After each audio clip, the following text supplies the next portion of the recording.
کیا آپ بھی چاہتے ہیں کہ دکان پر زیادہ گراہک آئے؟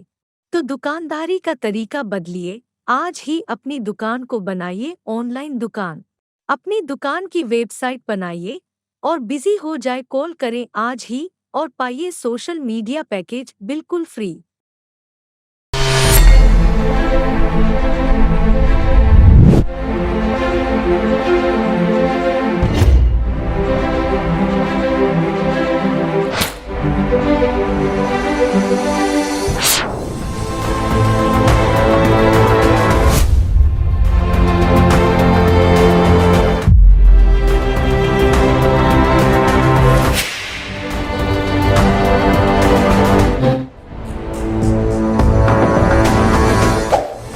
اویکنگ نیوز کے محترم ناظرین، السلام علیکم۔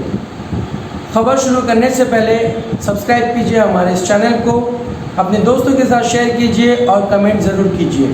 اب آئے سرخیوں پر نظر کرتے ہیں۔ ایک سوراخ سے صہیونیوں میں کھلبلی، اسرائیل کے وجود پر خطرے کے بادل منڈلانے لگے۔ افغانستان کے لیے امداد شرائط سے پاک ہونی چاہیے، ذبیح اللہ مجاہد۔ طالبان نے افغانستان میں نئی حکومت کی تشکیل کا اعلان کر دیا۔ مظفر نگر مہا پنچایت کا اثر، مودی حکومت کسانوں سے گفتگو کے لیے تیار۔ ہندا اور مسلمانوں کے آباء و اجداد ایک، ہر ہندوستانی و ہندو ہے۔ RSS سربراہ موہن بھاگوت۔ بیدر شاہین اسکول کے بچوں سے پوچھ تاچھ، پولیس اہلکاروں کے خلاف کارروائی شروع۔ کورونا وائرس کی تیسری لہر نے مہاراشٹر کے ناگپور میں دستک دی ہے۔ اب آئے خبریں تفصیل کے ساتھ سماعت کرتے ہیں۔ ایک سوراخ سے صہیونیوں میں کھلبلی، اسرائیل کے وجود پر خطرے کے بادل منڈلانے لگے۔ صہیونی اخبار ہائرتس نے صہیونی جیل کے امور کے ایک عہدیدار کے حوالے سے رپورٹ میں کہا ہے، فلسطینی قیدیوں کا جلبو جیل سے فرار ہونا اسرائیل کے لیے پہلے درجہ کی سیکیورٹی کی فاش غلطی ہے۔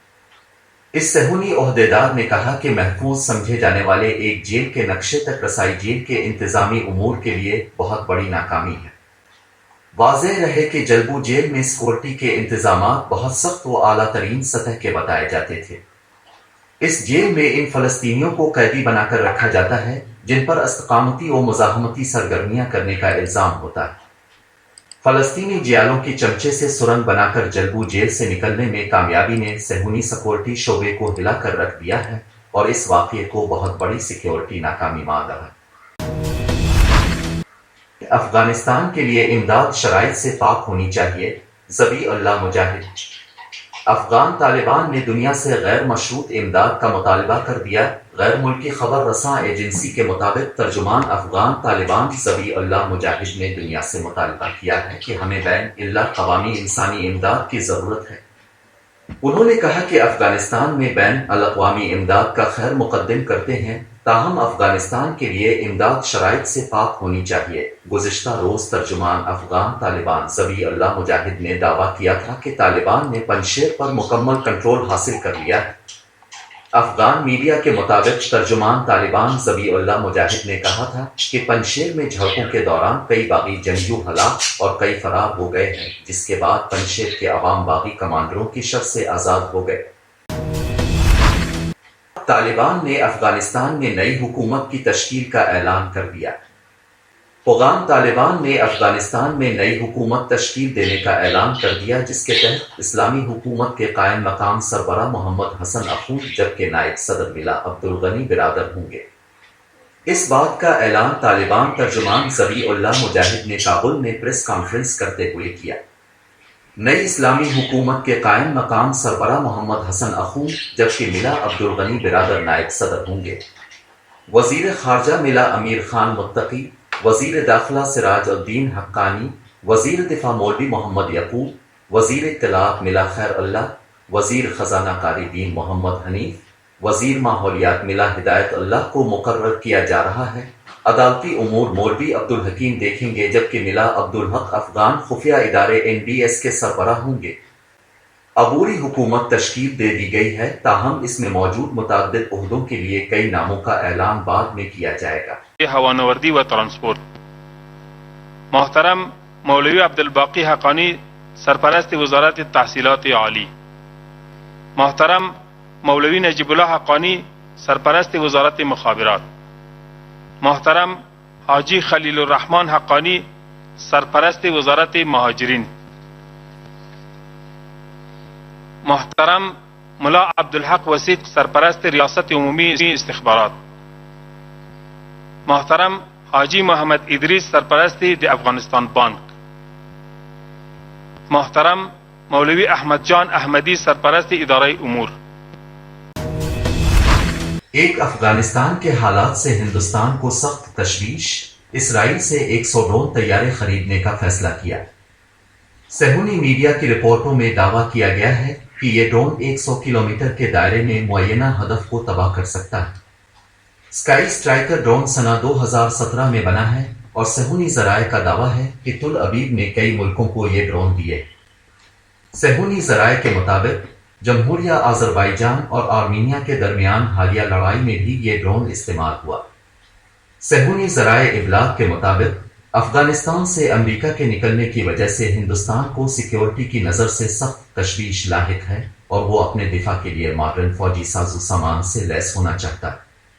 حالیہ برسوں میں ہندوستان سون حکومت کے درمیان فوجی و سیکیورٹی تعاون میں وسعت آئی ہے۔ مظفر نگر مہا پنچایت کا اثر، مودی حکومت کسانوں سے گفتگو کے لیے تیار۔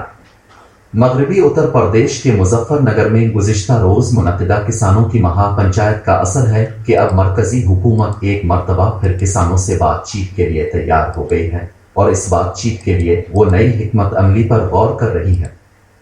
حالانکہ ابھی تک تاریخ کا اعلان نہیں کیا گیا، تاہم امید کی جاتی ہے کہ سال کے آخر تک یہ بات چیت ہو سکتی ہے۔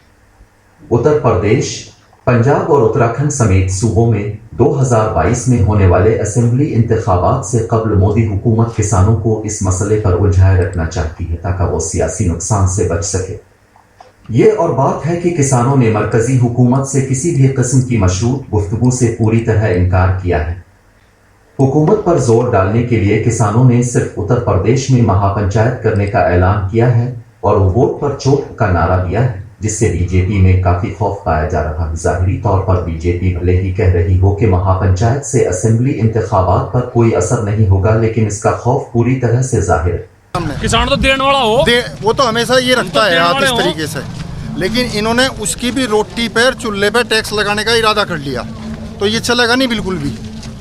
کسان کے بچے گاؤں میں گھوم رہے، گاؤں گئے کم سے کم ہزاروں بچے گھوم رہے جن کی کوئی نوکری نہیں، کچھ نہیں۔ جب تک کسان کا بیٹا اس کا درد سمجھ، کم سے کم کسان کا بیٹا درد سمجھنے والا جب تک۔ ہندا اور مسلمانوں کے آباء و اجداد ایک، ہر ہندوستانی و ہندو ہے۔ RSS سربراہ موہن بھاگوت پونے، راشٹریہ سیوم سیوک سنگھ RSS کے سربراہ موہن بھاگوت نے کہا ہے کہ ہندا اور مسلمانوں کے آباء اور ہر بھارتیہ ہندوستانی ہندو ہے۔ پونے میں گلوبل اسٹریٹجک پالیسی فاؤنڈیشن نامی تنظیم کی جانب سے منعقدہ ایک تقریب میں انہوں نے پیر کے روز کہا کہ دانشمند مسلم رہنماؤں کو قدامت پسندوں کے خلاف مضبوطی سے کھڑا ہو جانا چاہیے۔ انہوں نے کہا، اسلام حملہ آوروں کے ساتھ آیا، یہ تاریخ ہے اور اسی شکل میں بتائی جانی چاہیے۔ دانشمند مسلم رہنماؤں کو غیر ضروری ایشوز کی مخالفت کرنا چاہیے اور قدمت پسندوں اور انتہا پسندوں کے خلاف مضبوطی کے ساتھ کھڑا رہنا چاہیے۔ جتنا جلدی ہم یہ کریں گے، سماج کو اتنا ہی کم نقصان ہوگا۔ بیدر شاہین اسکول کے بچوں سے پوچھ تاچھ، پولیس اہلکاروں کے خلاف کارروائی شروع۔ ریاستی حکومت نے جمعہ کے دن ہائی کورٹ میں بتایا کہ بیدر کی شاہین ایجوکیشن سوسائٹی کی ایک اسکول میں CAA کے خلاف ایک ڈرامہ میں حصہ لینے والے بچوں سے جن پولیس والوں نے پوچھ تاچھ کی تھی، ان کے خلاف کارروائی شروع ہو گئی ہے۔